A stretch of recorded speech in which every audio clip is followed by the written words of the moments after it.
الحمدللہ رب العالمین والعاقبۃ للمتقین والصلاۃ والسلام علی رسولہ الکریم اما بعد۔ محترم ناظرین، آج کی اس ویڈیو میں ہم 12 ربیع الاول کی اہمیت اور اس کے حوالے سے اسلامی احکام جو ہیں، خصوصی طور پر جو 12 ربیع الاول میں عید میلاد النبی کے نام سے ایک جشن منایا جاتا ہے، اس کی شرعی حیثیت کے حوالے سے بات کریں گے۔ رسول اللہ صلی اللہ علیہ وسلم کی ولادت باسعادت جو ہے وہ ربیع الاول میں سوموار کے دن صحیح ترین جو تاریخی حوالے ہیں اس کے مطابق 9 ربیع الاول کو تھی۔ بریلوی مکتبہ فکر کے بانی حضرت احمد رضا بریلوی جو ہیں، ان کی تحقیق کے مطابق فتاوی رضویہ میں انہوں نے درج کیا ہے کہ رسول اللہ صلی اللہ علیہ وسلم کی ولادت باسعادت جو ہے وہ 8 ربیع الاول کو ہوئی، جبکہ قاضی سلمان منصور پوری نے رسول اللہ صلی اللہ علیہ وسلم کی سیرت پر جو بڑی ایک جامع کتاب لکھی ہے، اس کے مطابق 9 ربیع الاول کو رسول اللہ صلی اللہ علیہ وسلم کی ولادت ہوئی۔ اسی طرح بعض جو تاریخ دان ہیں، مورخ ہیں، ان کے مطابق جو ہے وہ 16 ربیع الاول بھی ہے۔ مطلب یہ ہے کہ رسول اللہ صلی اللہ علیہ وسلم کی تاریخ ولادت جو ہے اس میں اتفاق نہیں ہے۔ مختلف مورخین کے مطابق مختلف تاریخیں ہیں، لیکن جس بات پہ اتفاق ہے وہ یہ ہے کہ رسول اللہ صلی اللہ علیہ وسلم کی ولادت جو ہے وہ ربیع الاول میں ہوئی اور سوموار کے دن ہوئی۔ دوسری طرف رسول اللہ صلی اللہ علیہ وسلم کی جو وفات ہے، یعنی آپ صلی اللہ علیہ وسلم کا اللہ تعالیٰ کو جو پیارا ہونا ہے، اس پہ اتفاق ہے کہ رسول اللہ صلی اللہ علیہ وسلم سوموار کے ہی دن 12 ربیع الاول کو اللہ تعالیٰ کو پیارے ہوئے۔ اب جو ربیع الاول کا مہینہ ہے یہ ان 12 مہینوں میں سے ہے جن کا اللہ تعالیٰ نے قرآن مجید میں ذکر کیا ہے کہ جس دن سے اللہ تعالیٰ نے زمین و آسمان پیدا کیے ہیں اس دن سے ہی اللہ کے ہاں مہینوں کی تعداد 12 ہے، جس میں 4 حرمت والے ہیں۔ تو ربیع الاول جو ہے یہ اسلامی یعنی کہ کیلنڈر کا یا قمری کیلنڈر کا جو ہے وہ تیسرا مہینہ ہے۔ پہلا محرم ہے، دوسرا صفر اور تیسرا ربیع الاول۔ تو اب یہ مہینہ جو ہے رسول اللہ صلی اللہ علیہ وسلم کی عمر مبارک جو ہے وہ قمری سال کے مطابق 63 سال ہوئی۔ تو آپ صلی اللہ علیہ وسلم کی زندگی میں یہ ربیع الاول کا مہینہ 63 مرتبہ آیا۔ رسول اللہ صلی اللہ علیہ وسلم نے اعلان نبوت جو ہے وہ اللہ کے حکم سے وہ تقریباً 40 سال کی عمر میں یعنی اعلان کیا۔ تو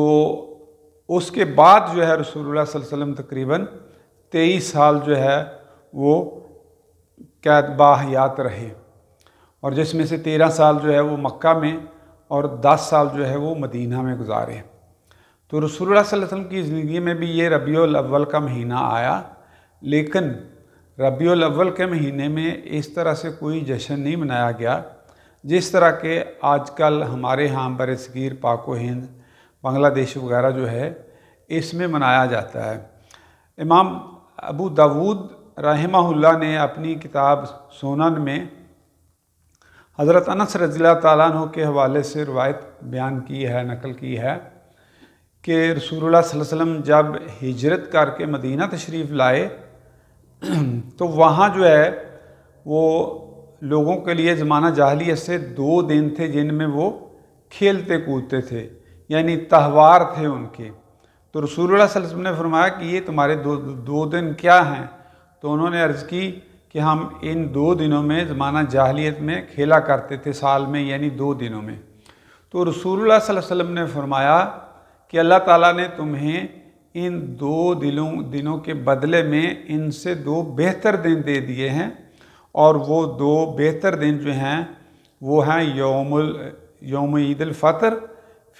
اور عید الاضحیٰ،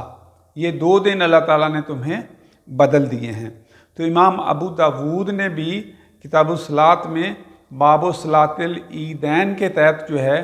وہ ذکر کیا ہے۔ امام نسائی رحمۃ اللہ علیہ نے بھی اپنی سنن نسائی میں کتاب صلاۃ العیدین کے تحت جو ہے وہ روایت نقل کی ہے، اور اس کے الفاظ بھی اس سے ملتے جلتے ہیں۔ امام احمد رحمۃ اللہ علیہ نے مسند امام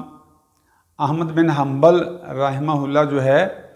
اس میں 4 حدیثیں روایت کی ہیں جن کے الفاظ مختلف ہیں، لیکن مفہوم یہی ہے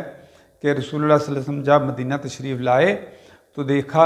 کہ وہ لوگ سال میں 2 دن میں کھیل کود کرتے تھے، تو آپ صلی اللہ علیہ وسلم نے فرمایا کہ تم ان 2 دنوں میں کھیل کود کرتے تھے تو اللہ تعالیٰ نے تمہیں ان 2 دنوں کے بدلے میں تمہیں ان سے بہتر دن دے دیے ہیں، یعنی یوم عید الفطر اور یوم الاضحیٰ۔ تو رسول اللہ صلی اللہ علیہ وسلم کی جو حیات مبارکہ ہے اس کو اللہ تعالیٰ نے ہمارے لیے بہترین اسوہ قرار دیا ہے۔ لَقَدْ كَانَ لَكُمْ فِي رَسُولِ اللَّهِ أُسْوَةٌ حَسَنَةٌ، کہ رسول اللہ صلی اللہ علیہ وسلم کی زندگی تمہارے لیے بہترین نمونہ ہے۔ اور پھر صحابہ کرام کے ایمان کو بھی اللہ تعالیٰ نے ہمارے لیے جو ہے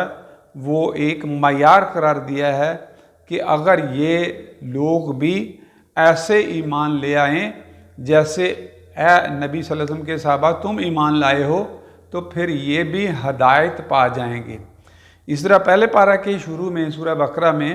اللہ تعالیٰ فرماتا ہے کہ جب ان منافقوں سے کہا جاتا ہے کہ ایسا ایمان لاؤ جیسے لوگ ایمان لائے ہیں، یعنی کہ رسول اللہ صلی اللہ علیہ وسلم کے صحابہ کرام ایمان لائے ہیں،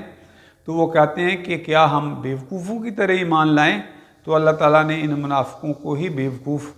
قرار دیا ہے۔ تو حدیث کی جتنی یعنی کہ ذخیرہ کتب حدیث ہے، ان میں کسی بھی ایک کتاب میں کسی ایک بھی روایت میں تیسری عید کا کوئی ذکر نہیں ہے، صرف 2 عیدوں کا ہی ذکر ہے،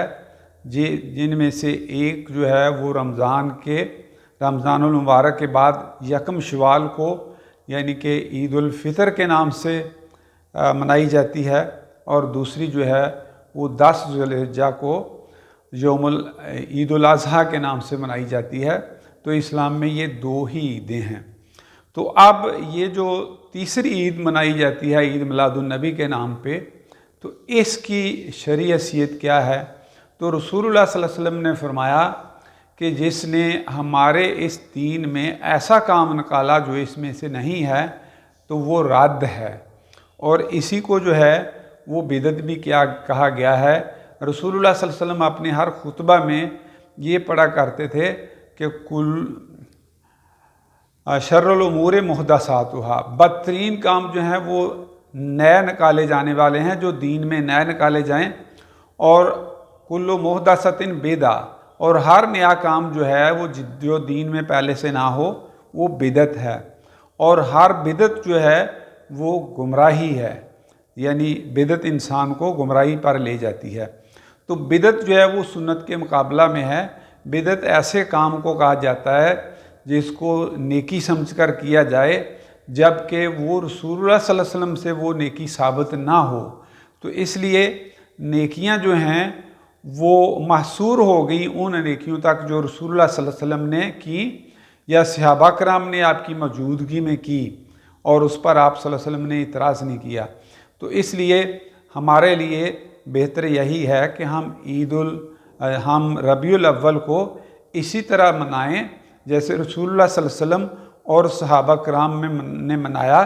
اسے میں ہی فلاح اور کامیابی ہے، اور اگر اس سے ہٹ کر جو ہے وہ اپنی مرضی سے ایسے امور جو ہے وہ ایجاد کیے جائیں جو وہاں نہیں تھے، تو یہ بڑی خطرناک کوشش ہے اور بڑی خطرناک حرکت ہے۔ تو اس کا مطلب یہ ہے کہ نعوذ باللہ اس نیکی کا یا رسول اللہ صلی اللہ علیہ وسلم کو علم نہیں تھا، یا آپ صلی اللہ علیہ وسلم کو علم تھا تو آپ صلی اللہ علیہ وسلم نے صحابہ کرام کو نہیں بتائی۔ تو یہ دونوں باتیں جو ہیں یہ بڑی خطرناک ہیں، حالانکہ ایسی کوئی بات نہیں ہے۔ رسول اللہ صلی اللہ علیہ وسلم کو اللہ تعالیٰ نے ہر نیکی کا علم دیا، اور آپ صلی اللہ علیہ وسلم نے اس پر عمل کیا یا عمل کرنے کا حکم دیا، اور صحابہ کرام نے اس پر عمل کیا۔ اللہ تعالیٰ سے دعا ہے کہ وہ ہمیں رسول اللہ صلی اللہ علیہ وسلم کے اسوہ حسنہ جو ہے اس کو اپنانے کی توفیق عطا فرمائے۔ وما علینا الا البلاغ المبین۔